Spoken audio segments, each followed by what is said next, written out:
అధికారంలో ఉన్నప్పుడు ఒక లెక్క, ప్రతిపక్షంలో ఉంటే ఇంకో లెక్క అన్నట్టే ఉన్నదుల్లా మాజీ సీఎం జగన్ అన్న మాటలు చూస్తుంటే. పార్టీ అధికారం పోయిన కాడి నుంచి చాలా మంది లీడర్లు అరెస్ట్ అవుతున్నారు కదా.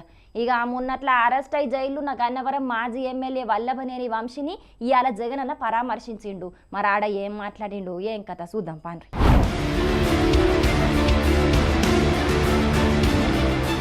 తప్పుడు కేసులు పెట్టి మాజీ ఎమ్మెల్యే వల్లభనేని వంశీ మీద కూటమి ప్రభుత్వం కక్ష సాధిస్తున్నదని మాజీ సీఎం జగనన్న ఫైర్ అయిండు. విజయవాడ సబ్ జైల్లో వల్లభనేని వంశీతోని ములాఖాత్ అయినాక మాట్లాడిన జగనన్న టీడీపీ ఆఫీస్ మీద దాడి జరిగినప్పుడు వంశీ లేకున్నా తప్పుడు కేసుతోని దీంట్లో ఇరికిచ్చిండ్రని గరానికచ్చిండు. చంద్రబాబు సామాజిక వర్గానికి సంబంధించిన నాయకులెవ్వలు ఎదిగినా ఓర్చుకోలేకపోతున్నాడని విమర్శించిండు. రేపట్ల ఇంకా కొంతమంది మీద కేసులు పెడతారని అన్నాడు. ప్రతి పోలీసు వ్యక్తికి కూడా చెప్తా ఉన్నా, మీ టోపీ మీద ఉన్న 3 సింహాలకు కనిపించే ఆ సింహాలకు సెల్యూట్ కొట్టడం మొదలు పెట్టండి. తెలుగుదేశం పార్టీ నాయకులకు సెల్యూట్ కొట్టడం మొదలుపెట్టి వీళ్ళు చెప్పినట్టుగా చేయడం మొదలుపెట్టి అన్యాయాలు చేయడం మొదలు పెడితే మాత్రం ఎల్ల కాలము తెలుగుదేశం పార్టీ ప్రభుత్వమే ఉండదు అని చెప్పి ఇవాళ ప్రతి అధికారికి కూడా నేను తెలియజేస్తా ఉన్నా. రేపొద్దున మళ్ళీ మా అధికారం వస్తుంది. వచ్చినప్పుడు అన్యాయం చేసిన వీళ్ళందరినీ, వీళ్ళ అధికారులందరినీ, అన్యాయం చేసిన ఈ నాయకులందరినీ కూడా బట్టలు కూడా తీసి నిలబెడతామని చెప్పి కూడా ఈ సందర్భంగా తెలియజేస్తా ఉన్నాను. ఎవడిని వదిలిపెట్టేది ఉండదు.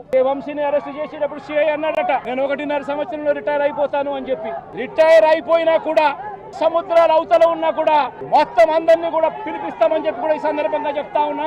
చట్టం ముందు నిలబడేట్టుగా చేస్తాం, బట్టలు ఊడదీస్తాం, న్యాయం జరిగేట్టుగా చేస్తాం అని ప్రతి ఒక్కరికి కూడా తెలియజేస్తా ఉన్నాం. తప్పుడు కేసులు పెట్టిన ఏ అధికారిని కూడా ఇడిచిపెట్టే సమస్య లేదని జగనన్న బగ్గనే గరానికచ్చిండు. ఇక ఈ ముచ్చట్ల అటు మంత్రి కొల్లు రవీంద్ర కూడా జగన్ మీద బగ్గనే ఫైర్ అయిండు. తప్పు చేసినోళ్లకు వత్తాస్ వలుకుడేందని ప్రశ్నించిండు. తెలుగుదేశం పార్టీ కార్యాలయంలో పనిచేస్తున్నటువంటి సత్యవర్ధన్ కంప్లైంట్ ఇస్తే ఆ కంప్లైంట్ ఇచ్చినటువంటి వ్యక్తిని కిడ్నాప్ చేసి, దాడి చేసి, సొంతంగా ఆయన కారులోనే ఎక్కించుకున్న ఆ ఫుటేజ్లన్నీ ఉన్నాయి.